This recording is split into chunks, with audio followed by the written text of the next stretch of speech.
nakita ko kayo magbalik my time for saving grace. Yes! Grabe yung I just have to tell you, I don't know if I'm supposed to say this, but I think it says, mas maraming eksena, mas mahaba, maraming eksena hindi napanood sa Prime because we have to condense everything and comply with the 14 episodes and all time. But the ABS-CBN version much longer, much more detailed because we still have a lot of scenes that we shot ourselves that we haven't seen. So it's going to be more exciting. So something new for our viewers to look forward to on future. Ano masasabi nito yung mga tweets na nag-viral? Grabe yung puksaan daw na, that's the term, puksaan ng acting between Sharon, Julia, Janice, Jenica, etc. Oh my God, they were all such great actors. Ang sarap magtrabaho pag you're on the same page. Everyone gives their best. Everyone brings their A game. Na parang pag take sinabi nito, action, you have to give your all. So it's really a team effort. Every scene has been a team effort. And everybody was given their own highlights. That's so special. And you know, you work with Janice or with Julia, with Jenica, and the rest of them. Wala kang hahanapin. You don't have to think of the performance of the co-actors. You have to mind your own. You have to do your best. And that was so rewarding. I loved working with them. I love them.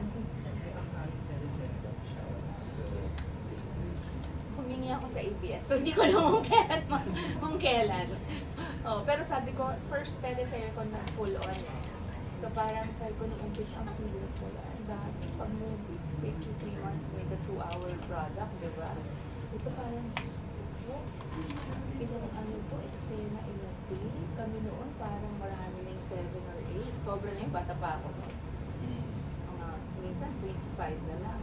Diyos ko dito, 20. Kung ganun talaga. So, kasi it's a teleserye, you have to So, but you know what? After the first week or 2, wala na, sanay na. I was so happy na. My last, taping days, puro highlights yung sinuot ko para di ko man napansin. Kasi gusto ko nakahiga ako, naiyak lang ako na iba. At niyaya po kayo ni Otto for Batang Young. Oh, anytime. Anak ko yun eh. Wag lang bold, payag. Pero hindi, on second thought, dream ko yun eh, maging bold. Nakakatuwa si Coco. Noong pa niya sinasabi, Mami, basta pagkaano gusto ko yung maganda. So, bahala siya. Ako naman, basta tawagin nila ni Julia, anytime ka, hindi ko pa nakikita, oo. Galing nila eh. There's Coco's a genius. I mean, in the real sense of the word. I have never worked with someone. I was so amazed in Provinciano. Pinapanood ko siya. Shoot kami ng eksena. Lahat kami kasama yung atin na all-star cast. The guy was narrating the dialogue of each star to his assistants. When those assistants writing down what they say, he would go, si Michael sabi ko, si General sabi ko, si Lolo ganito.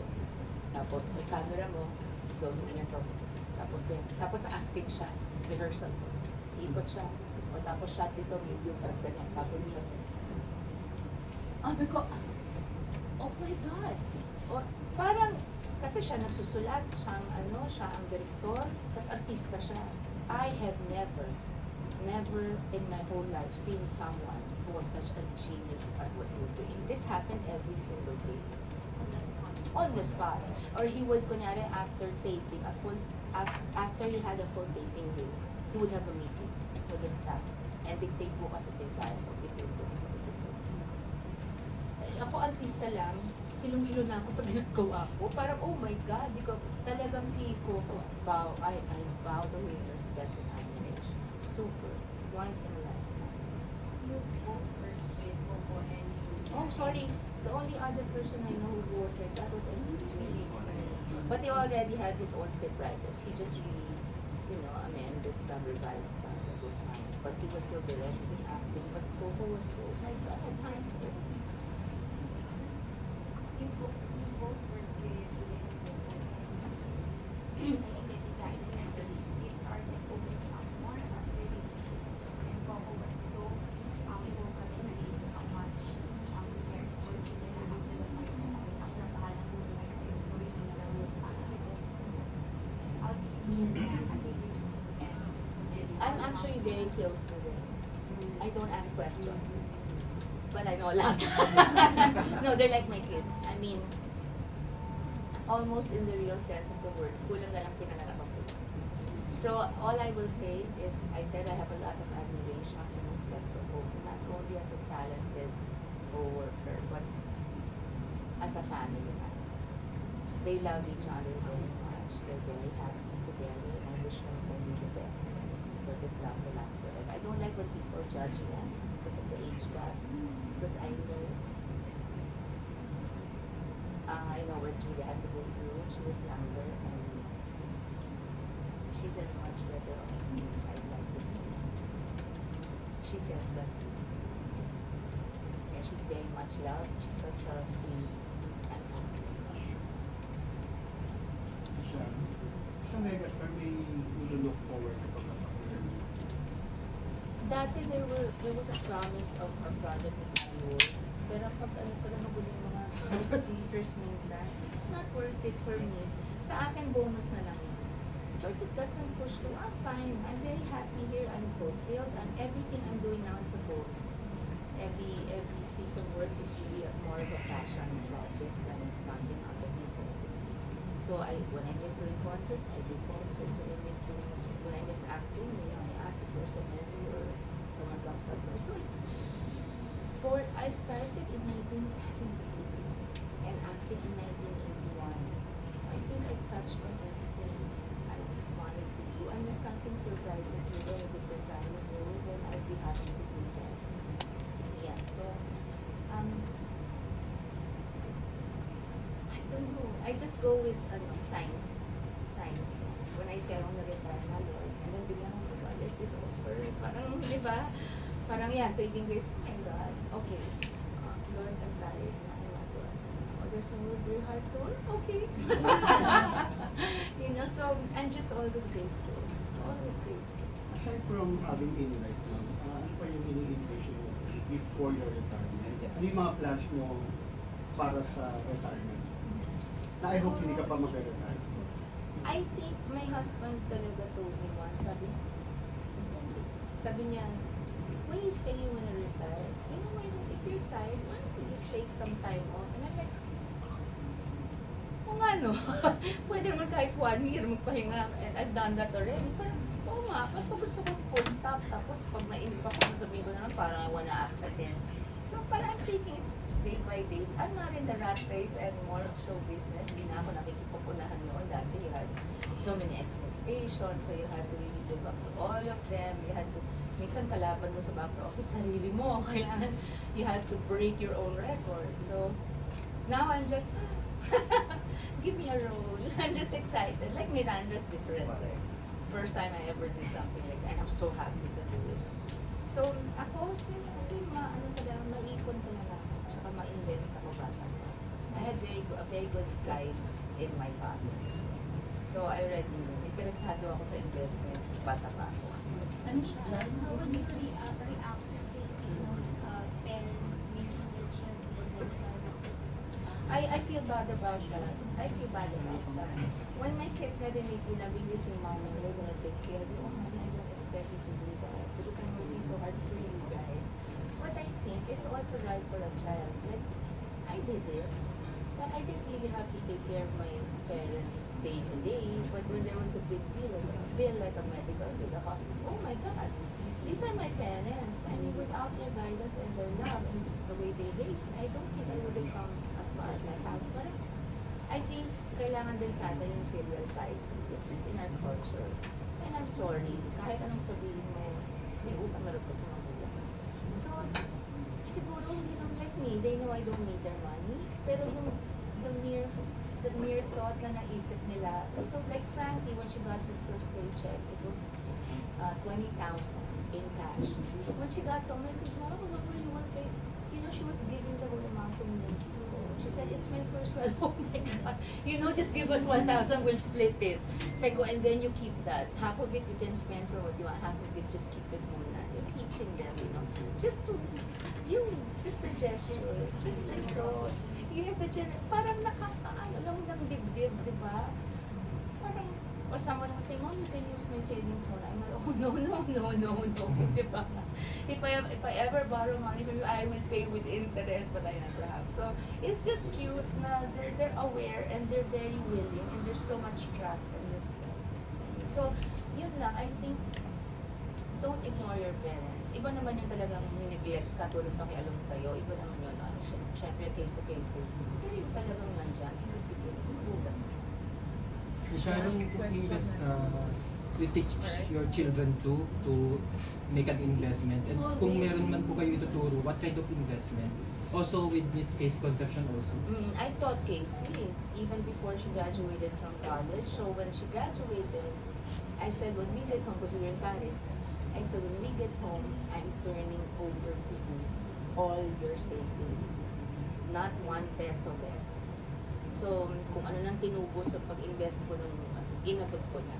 So, and she knew, I said, maliit pa siya because how we separated. So, I want you to grow up knowing you're a very strong woman. You don't need a man to support you.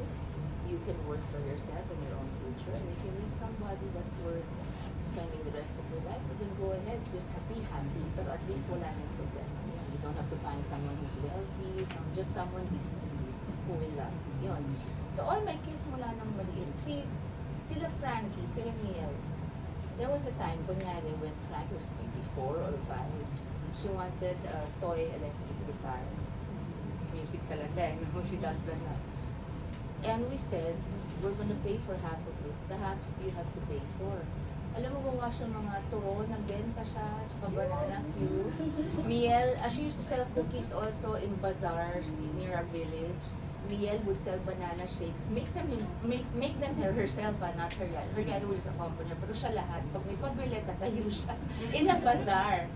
And Miguel also started selling ice candy in school pag merong fair. Alam nila. So,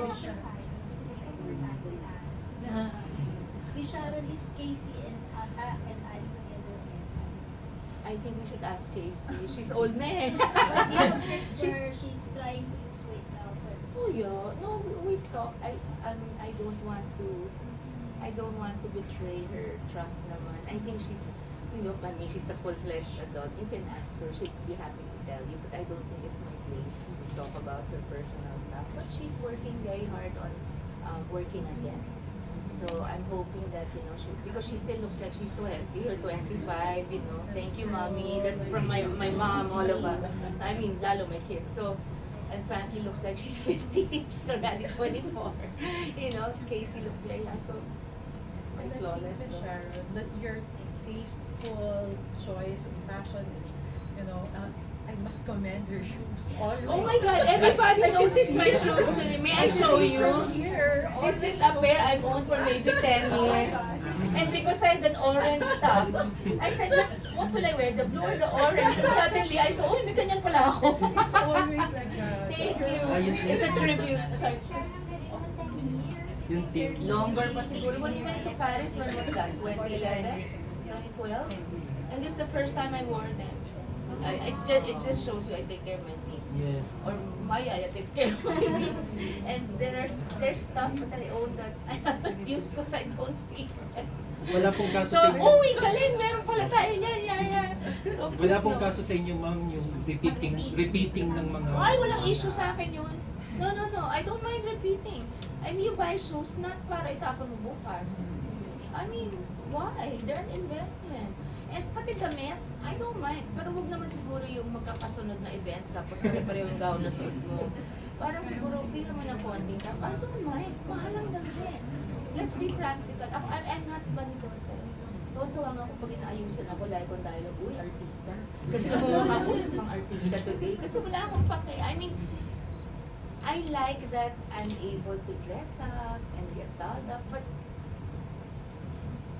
there have always been more important things to me than what I'm wearing today or what I look like today.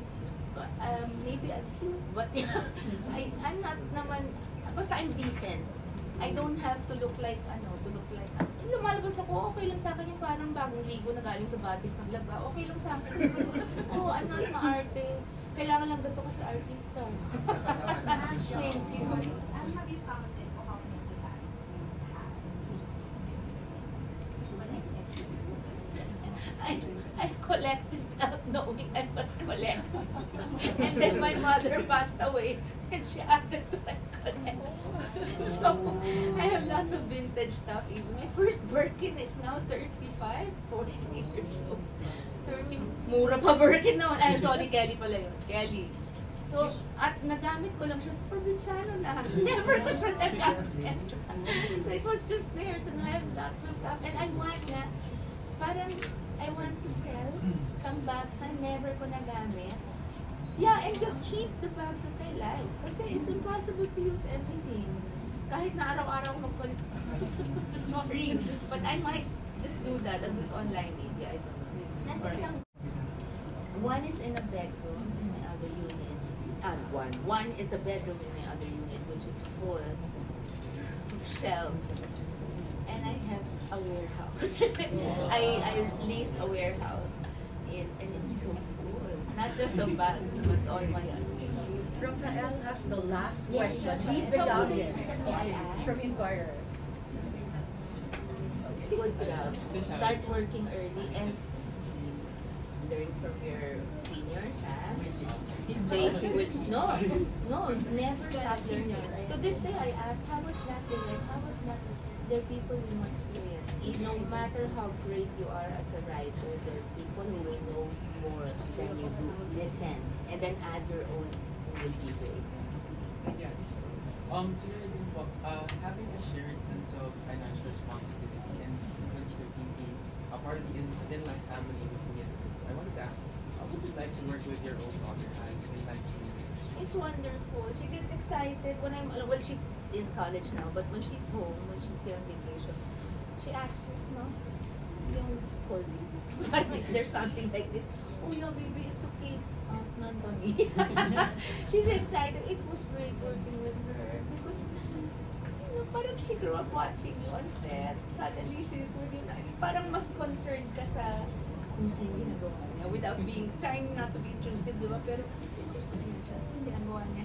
And then you see when you hear people say, ang galing, ang natural. Di ba? Pumapalakpak yung tenga mo. Di ba? Oh, my children are, I have the place.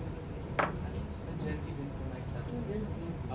Sympathize with Sherwoodian or you can say to television as well for workforce. Nowadays, honey, there's one thing that I told my kids and their friends, Miguel Barcata in particular. They asked me, there's one quote that you would like to, that you live by with to share with us. I said, okay, never compromise passion for principle. Because if you do, you may win now, but you don't know you're still losing. Okay? Principle first. It's a very, very big nowadays, especially in work. I don't mean to this, but because everything is instant gratification, we have to climb our way up without all your technological, comforts. Remember, bata pa kayong lahat, but when I was in high school, I had to go to the library to research something and borrow books this high and then return them in time or may fine ako, di ba? And you had to manually type. We didn't have backspace.